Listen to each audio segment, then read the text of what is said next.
কে তুমি মা বলো না মা। এখন তোমাদেরকে যেটা জানাতে চাইছি সেটা হচ্ছে আমাদের সকলের যে আশ্রম, সকলের জানা হয়ে গেছে আশ্রমটি কোথায়, বরানগর বনহুগলি। সেখানে যে আশ্রমটি আছে রামকৃষ্ণ দিগদর্শন সেবাশ্রম। এই আশ্রমে শিবরাত্রির যজ্ঞ হয়, তোমরা জেনে গেছো, কিন্তু সেই শিবরাত্রির যজ্ঞ হয় একদম যখন থেকে শুরু হয় তখন থেকে সেই তিথি অনুযায়ী যতক্ষণ শিবরাত্রির যোগ চলে, চতুর্দশী চলে ততক্ষণ। তার মানে হচ্ছে 15 তারিখ, আগামী 15 তারিখে 5টার সময়, 4:45 সময় থেকে শিবরাত্রির যোগ শুরু হচ্ছে। 2রা ফাল্গুন, 15ই ফেব্রুয়ারি।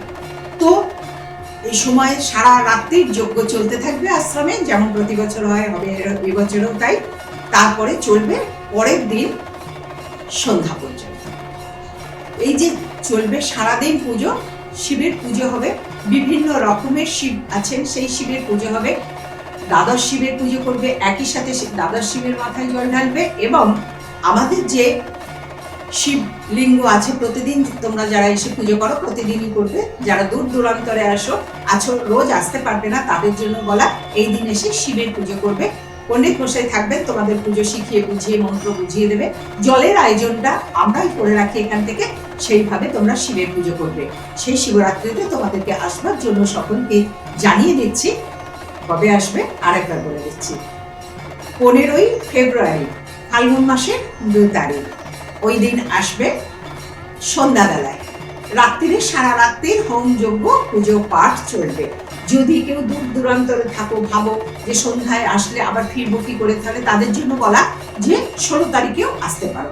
16 তারিখে সকাল থেকে তোমাদের সময় মতন আসবে, দ্বাদশ শিবের মাথায় জল ঢালবে এবং আমাদের যে প্রতিষ্ঠিত শিব ঠাকুর আছে তার মাথায় জল ঢালবে। হোম হবে, যজ্ঞ হবে। সেই যজ্ঞেতে তোমাদের জন্য এবং তোমাদের আপনজনের নামে আহুতি দিতে পারবে। এবং পুজো যেভাবে 4 প্রহরের পুজো করানো হয় সেই মন্ত্র অনুযায়ী তোমাদেরকে সেই পুজোটিও বলে দেব, মন্ত্র বলে দেওয়া হবে, তোমরা পুজো করবে। সকলের জন্য সাদর আমন্ত্রণ, প্রাণের ভালোবাসা রইল। সকলে মিলে চলে এসো, তোমাদের সকলের জন্য বলা রইল।